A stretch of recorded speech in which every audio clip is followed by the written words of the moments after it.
Haywood Highsmith is the newest member of the Brooklyn Nets as Brooklyn orchestrates their newest trade, and Haywood Highsmith finds his way to Brooklyn, and the Nets ship off some draft capital to the Miami Heat as Brooklyn takes on Highwood in the final year of his 2-year, $10 million contract signed last offseason. Hello, everyone, and welcome in to another edition of the Brooklyn Boys Show. Thank you all for tuning in. Make sure you smash that like button and hit subscribe. It is completely free, and it helps us grow significantly right here on the show. I am back after a couple days off the grid, a couple day vacation, took some time off, and I am back.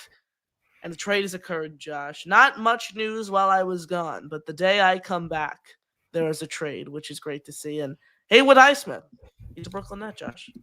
Connor, welcome back to the show. Let me know if I have you here. My internet might be a little bit in and out on my end, but so I might be a little spotty. But yeah, Nets make another trade, pick up a second round pick in the process to take on a little over $5 million for this season. And, Sean Mark's making some pretty basic moves, trying to expenditure some of his over $20 million in cap that he still has left to deal out in any direction that seems fit. So Nets make a couple more, make one more move. I'm expecting at least a couple more before the season, but the latest is Haywood Highsmith.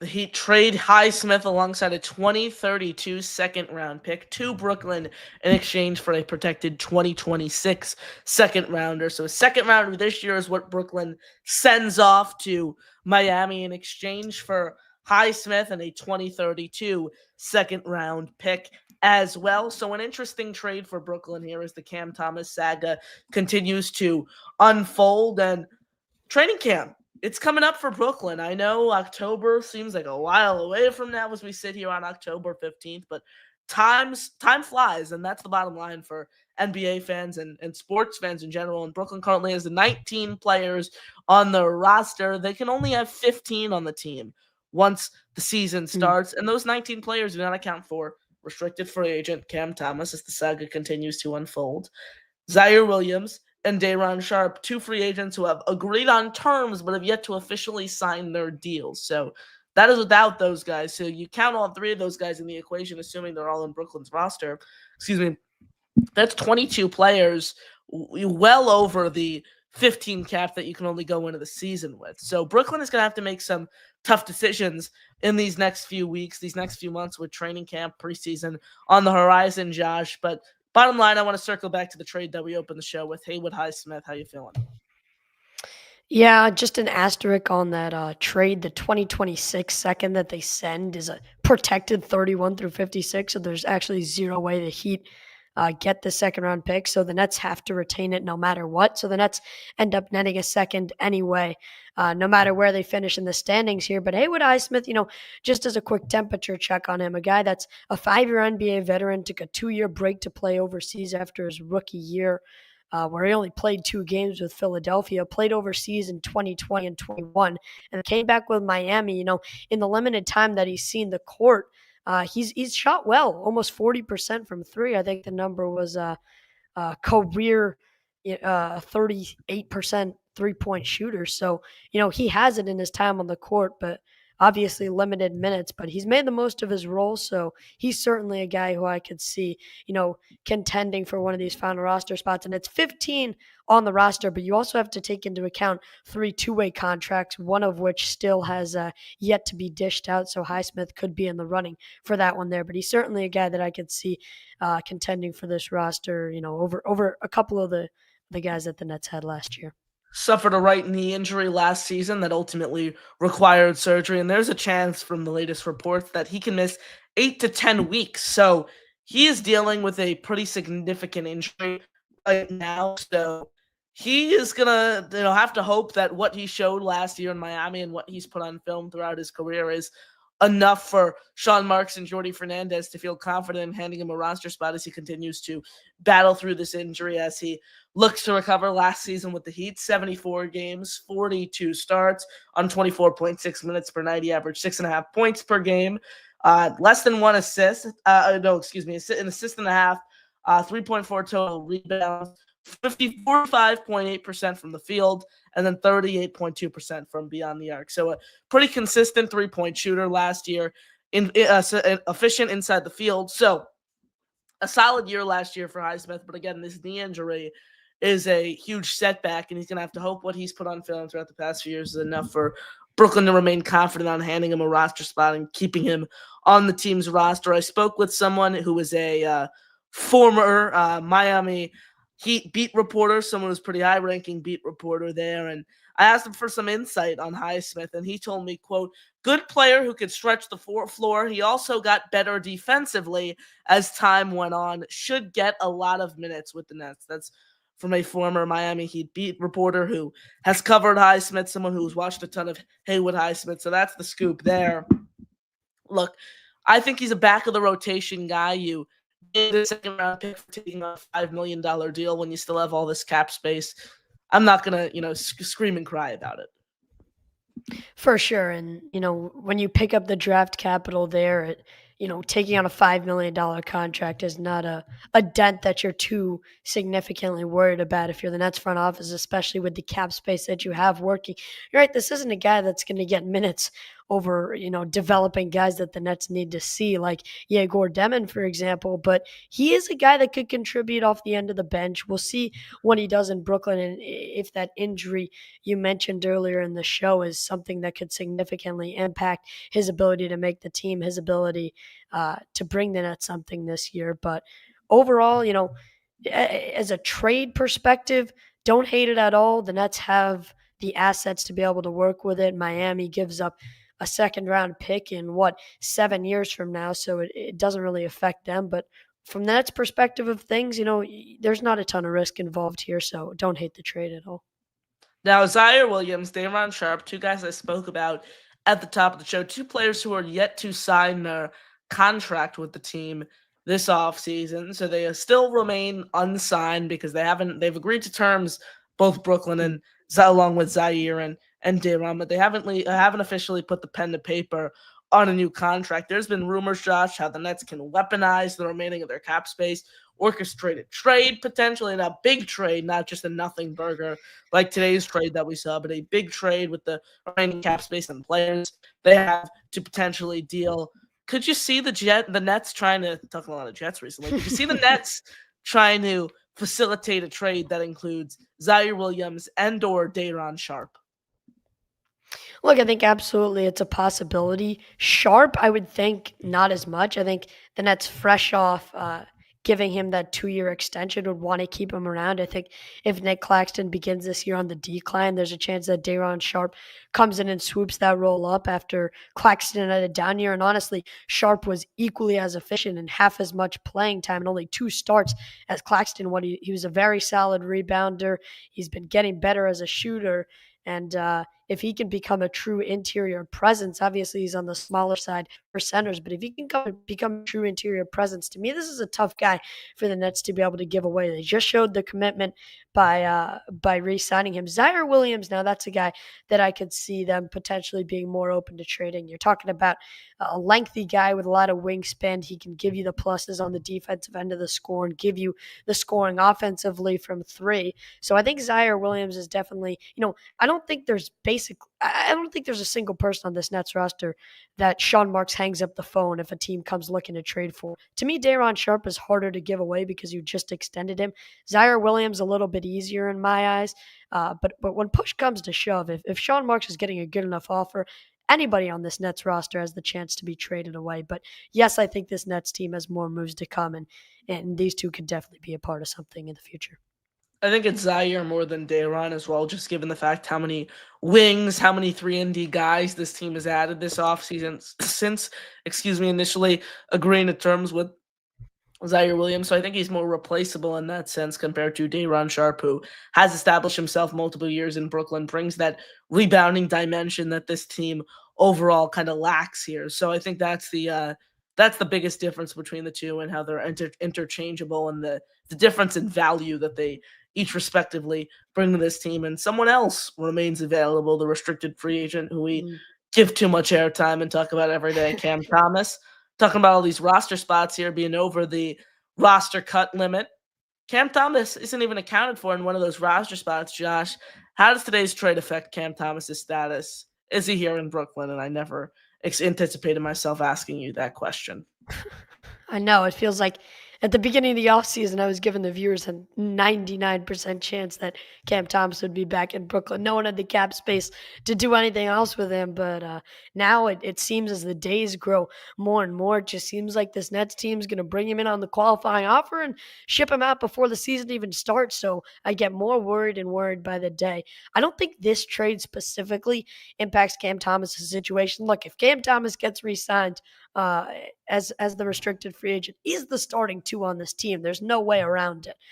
There's no possible way Haywood Highsmith has an impact on Cam Thomas's starting role as the shooting guard on this team. But outside of the trade, I continue to get more concerned as we hear nothing out of the Nets at all. It doesn't even seem like they're trying to move forward with these deals. We're hearing nothing from the insiders and the beat reporters. So I get more and more nervous as the days go on. But this trade doesn't really have a huge impact on it now.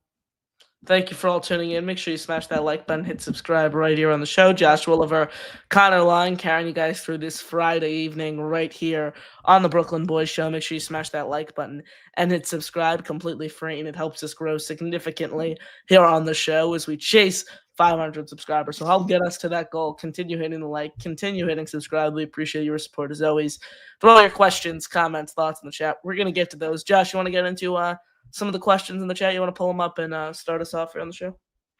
Absolutely. Appreciate you all tuning in. As Connor said, we're chasing 500 before training camp gets underway, and we appreciate you all. Jonathan starts us off here, getting Haywood Highsmith on a $5.3 million expiring and an unprotected second-round pick was decent business, but Haywood might be a trade piece due to his age at 28. Interesting take there for sure. What's his trade value? He just got flipped for a second-round pick. Like, I think the fact that they acquired him, I don't think the Nets have any interest in trading him. I think a guy like Zaire has a higher chance of not being on this roster compared to Haywood Highsmith. I agree. I think the first part of what you said, I agree. Decent business. You have the cap space. No problem with taking him in. But, if Miami was just offering to trade him and the most they could get was a second-round pick, I don't think you turn around and get anything really in return for him. So, let's see. What else do we have here? With the addition of Haywood putting the roster at 19 unless he's waived. Who's on the bubble? Dariq Whitehead, Jalen Wilson, Tyrese Martin, or Drew Timme. Probably Wilson is the first guy to me on that list, followed by Martin, then Whitehead, then Timme. Despite what a lot of Nets fans think, I personally think Drew Timme is a roster lock on this team. I don't know if he's a lock. I think he has a high chance of making the roster. I don't know about a lock, though. I'd say Wilson and I'd put Wilson. Definitely the most likely. I'd put Wilson and Martin. I agree there. Wilson, Martin, Keon. Those three are the primary wings. I'd put on the bubble before I put a guy like Whitehead there, who was, keep in mind, just a first round pick a few years ago, and I think truly going to get an opportunity to showcase his skill set as a fully healthy player this season. Ryan, you can also make roster spots, obviously, with trades. Terrence Mann, the first name that comes to mind there. But the only thing is his salary is going to be a little hard to get rid of. Yeah. Other than that, appreciate you all in the chat. Timothy says Connor is back. Connor, great to have you back on the show after your little upstate vacation there. Yes, sir. Happy to be back. Happy to be back. Right after the COVID stint. So you had two bridging absences in a row. Yeah, and I don't know what I'm going to do. I'm going to Italy this week, but I will make time to do the show, I didn't know. sure. Yeah, I've been forgetting to tell anyone because life has been flying by before my eyes. School's starting in a few weeks, so summer has flown by, ladies and gentlemen. So I was not expecting. I was like, Tuesday, Italy, I'm leaving. All right, here we go. So I will find time. It'll be a 6-hour time difference, which might be a little difficult, but hey, earlier shows. Yeah, well, because it's 6 hours later in Italy. So 6 hours later. So what time is it right now? 6 a.m. or so back towards noon? No, it's 5 a.m. right now. This is 11:04 right here on the East Coast. So they're ahead of us. So they're ahead of us. Correct. Eastern's behind. I made it work when I made the trip to London for the Jets game. I was still able to do a bunch of shows. It'll be a lot of I'm assuming a lot of 7 or 8 p.m. shows. this 7 or 8 p.m. shows Italy time. So a lot of Italy time. actually, I know a lot of a lot of people will be at work. Then I don't know, folks, but we will certainly figure out the programming of how we are Content going will to. keep coming regardless. That's all we Yes, can it will tell be you. daily content on the show, folks. The show will not stop, but yes, I am gonna Amen. sit down Monday night and scheme up a plan on how I'm gonna still do daily shows here while doing daily shows on my Nets channel. Don't worry, folks. It will happen. It will happen. Absolutely. I speak for the entire chat when we say we hope you have a great trip to Italy. Thank you. The Nets still have $22.5 million in cap space. Looking for some salary dump options for the Nets to take on even more assets. Jonathan lists 4 big names here: Terry Rozier, Anthony Simons, Grant Williams, or Maxi Kleber. Any of those 4 stick out to you, Connor? Not really. Anthony Simons, because he's on a bigger contract, a 3-year, $80 million deal. He's entering the final year. He gives you scoring upside. He's a potential older Cam Thomas replacement, if you will. I don't see the Right. Nets adding it. I don't see the Nets taking on another dump ahead of the year, just with all these roster spots coming at a premium. Ryan, considering that the Thomas situation gets less likely, I guess if I had to pick one of those names, it would probably be Simon. Let's see here. Welcome back, Connor, says Jonathan. Josh has been doing a solid job holding down the fort. Appreciate it, Jonathan. Claude comes in. Appreciate you tuning in. Nets' latest transaction to acquire Highsmith is a nothing burger, just like you put it, Connor. Let's see here. Brooklyn is having a bit of a roster crunch with vets now: Haywood, Mann, Claxton, and MPJ. How important is it for Jordy to prioritize the young core's minutes over the vets? It depends on what veterans, for example. Like Michael Porter Jr. is going to be a starter on this team, whether you like it or not. Same goes for Nick Claxton, in my opinion. But when you talk about guys like Haywood Highsmith, you talk about guys like Terrence Mann. I prioritize Tariq Whitehead. I prioritize Yegor Dioman over Terrence Mann and Tariq Whitehead, for crying out loud. Absolutely, and I think the rookies will definitely get their fair share of time. The Nets highly stressed development, both in their introductory press conference to the new rookies and everything they've been saying throughout Summer League and such. But when it comes down to it, if the Nets are in close games, Jordy Fernandez is putting into the game whoever gives Brooklyn the best chance of winning. So if that's going to be veterans on the court, the Nets will have time to develop the young guys. But leave no doubt about it, this team still wants to win basketball games. And sometimes that will mean the veterans getting more minutes than you want to on a specific night, and that's just to give the Nets the best chance they can to win, because at the end of the day, that's what an NBA team wants to do each and every time they run out to the court to play a game. Let's see. Shams reported today Nets officially have the most firsts and second in the NBA. I think we already knew that. Power play position, these picks need to be used for upgrades eventually. I was mad that the Nets picked all 5 firsts. I wanted them to trade up, but yeah, I mean, they're stacked a bunch of draft picks lately, so let's see if they will make a power move. Some point over the next few years, they will. I think right now they're trying to establish a young core before they add a Jokic, before they add a Giannis, before they try to make a move for a Donovan Mitchell. I think right now it's about establishing a young core, and I like the approach they've taken there. Absolutely. I got a chat yesterday about how would you feel if the Nets traded for Giannis, and I'll tell you, I told you what I'll tell you, excuse me, what I told them. I can't speak right now. Is that Giannis is a great player, but Giannis by himself and one of the worst teams in the league around him is still, might just be a playing team. You can't just stick in, an all NBA guy on an awful roster and expect to go somewhere. So the Nets have to have a solid roster surrounding if they're going to trade for a superstar. It's not just a plug in X amount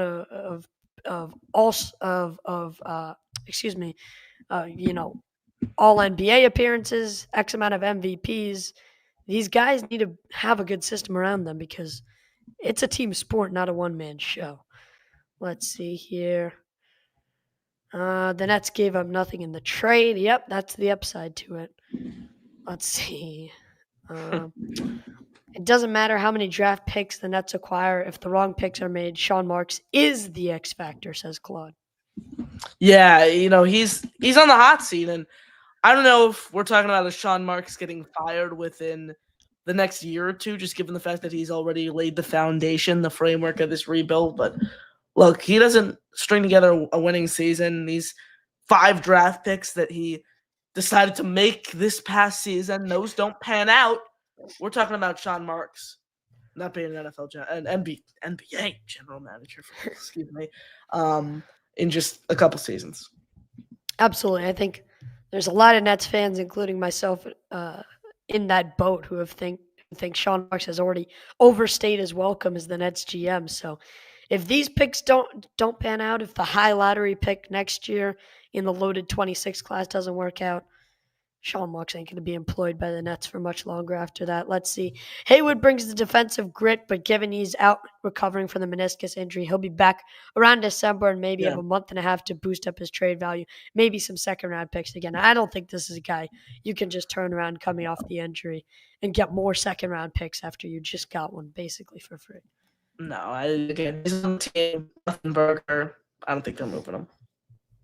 Yeah, absolutely. And now the question becomes, does he make one of those final roster spots? Let's see. Anthony Paris is in the building. Appreciate you tuning in. So who are they going to cut? Who's this? Eli Hirschbein, friend from camp. I appreciate him tuning let's into the show. Let's acknowledge his comments. I know you got a bunch of your friends always tune in here on the show, so let's I don't think the Jazz are winning them. the chip. I didn't acknowledge it because I don't think the Jazz are winning the chip, and I don't think Eli thinks the Jazz are going to win the chip either. Well, I don't think the Nets are trading Haywood Highsmith either, but I still acknowledge Jonathan's comments in the chat. Well, that's true. That's true. Also, me, Henry, Charlie, and Jacob say hi. Hi, boys. What about Hef? Where's Hef? Gaff. Gaff? Hef? I don't know how you say his name. It reads Hef. Gaff. And is it? Does he spell it with an H? He spells it with a G. Yeah, but I don't know. Hef. That's just the way it sounds to me. I go silent G, flip it to an H. That's the way. That's the way it reads to me, Josh. All right. So one other word in the English language is a silent G turning into an H. There we go. Yeah. Oh, we'll say that. Never mind. There are actually examples. Never mind. They're cut Keon, Jalen, Tyrese Martin. You got a bunch of names here on this list. Ton of options. There's no shortage of guys that the Nets have the opportunity to cut. So all about the training camp, all about the preseason. We'll see. Name a couple of the guys on my list too, but I'm looking at, a couple of those team options they picked up just to bring back into training camp, excluding Drew Timmy on that list. But, Martin and Wilson could certainly be options for who to cut. And then Nets can get some trades for assets in other places like Zaire Williams we just mentioned. So they could be moving on from guys that way. And the roster will continue to mold its way out. But overall, I think a couple of these veterans don't make the team. So that could be an option for sure. Charlie, are you hearing those buzzing noise coming in the background, or is that me? I'm not hearing anything. Yeah, I have no idea. Let me mute my mic, see if it's something on my end. No, it was me. I checked. I checked. I don't know what the hell that was, Josh, but I heard a conglomerate of sounds and buzzing. And was it a Charlotte Hornet zooming around your room getting ready for the season opener? No, it was looks like I have something opening Google Chrome. It was an ad on Pro Basketball Reference on Haywood Highsmith's profile. So I think that's where it ultimately stems from. Gusharan Yabusele is the best signing this free agency. Mike Brown is the best hire. East is wide open. Next winner of the 2026 season. I mean, what was the competition when it comes to hiring head coaches? First off, you could put Mike Brown there because he's an NBA championship winning head coach. He's led some nice turnarounds with the Sacramento Kings alongside the Cleveland Cavaliers going in there, unable to win a championship, but led a nice turnaround in Cleveland. Yabusele, in my opinion, nowhere near the best free agent signing. This is someone who, he's like Mikal Bridges 2.0. His impact is talked about all the time, and oh my God, how much impact he has on the team, but it doesn't show up on the stat sheet. It doesn't show up in the team's results. Nothing burger for me, Josh. This is way overhyped in New York. Yeah, there's a ton of Knicks fans, and also if Mike Brown was the best hire, why'd you request 8 other coaching candidates from other Jason teams and Kidd, get yeah. denied Emily for every Boca. single one of them? So it's clear that Mike Brown was a backup option for the New York Knicks because Shams kept reporting every single day the Knicks have requested an interview with fill in the blank head coach and they've been denied. So, uh, you know, they're to me, I think they fired Tibbs without thinking, and they're going to pay for the consequences now. I didn't like Tom Thibodeau as a head coach, but to me, it's clear they had no direction heading into this hiring process. So Mike Brown just seemed like, an emergency option at that point. The Knicks clearly wanted other guys before him and didn't get him. But the Knicks, the East is wide open. I'll give you that much. But all I can tell you is whoever wins the Western Conference is going to smack around the winner of the East. The West is loaded this year. Jonathan says, Connor, I asked Josh this the other day about the Brooklyn Nets schedule. What games are you excited or worried about? Also, we have named December for Brooklyn Merry Tank Month. Yes, we have. Not bad. Like the name. Can't complain. I mean, if they lose the beginning of the December slate, I think they have like the Hornets, the Wizards. I mean, the tank mode is in full effect. Pull up the December schedule. If they lose those games, the tank is in full freaking swing. Yeah, for sure. I mean, look, the thing last year is they won early and then they wanted to tank way too late and try to string together a bunch of losses and continue to struggle and just tank for a high pick, but they just realized that they were a little late to the punch when it came to trying to tank towards the end of last season. Claude says, Josh, you're wise beyond your age. I Claude, appreciate it, Claude. Thank hyping you. up Josh. Good stuff there. Completely agree with that comment. Beeman Boy, who I believe is a Knicks fan, says, here goes the Mikal slang. I love Mikal Bridges. What did I say there, Beam-Man Boy 81? That was irrational or inaccurate or incorrect. I was just listing facts. Mikal Bridges is one of my favorite Nets. I love Mikal Bridges as a basketball player. He's a role player. Stays healthy. Doesn't miss time due to injury, but he's not sixth first Why round not pick. worth $130 million? What an overpay. What an overpay that was. And he took a pay cut. He took a pay cut, is what Knicks fans are saying. Give me a break. Give me a break. What a champion. The Knicks front office was 5 first-round picks also a pay cut? I mean, the Knicks have botched that whole Bridges from the second they got him to this ridiculous extension. They've botched the whole thing. Thank you for all tuning in right here on the Brooklyn Boys Show. Make sure you smash the like button, hit subscribe, completely free, and helps us grow significantly here on the show as we chase 500 subscribers, baby. Get us there. Hit that like button, folks. Hit subscribe. We appreciate your support as always. Josh, thinking a morning show for tomorrow because our Jets are playing in the preseason. Heck yeah, I can't wait. Tomorrow evening, so maybe we can get a morning show in for those who are interested. I appreciate you all joining us. Josh, final thoughts? Yeah, I think just back to this Haywood Highsmith trade. I think the Nets overall net that second round pick, a guy that when healthy could make an impact off the end of the bench for the Nets. But let's see if he ends up even making this roster. That's the first thing he has to do. If what he did in his last couple years with Miami is enough for Jordy Fernandez to buy into it, is the question we have to have answered. Appreciate you all tuning in. You guys are the best. See you tomorrow. Connor, great to have you back on.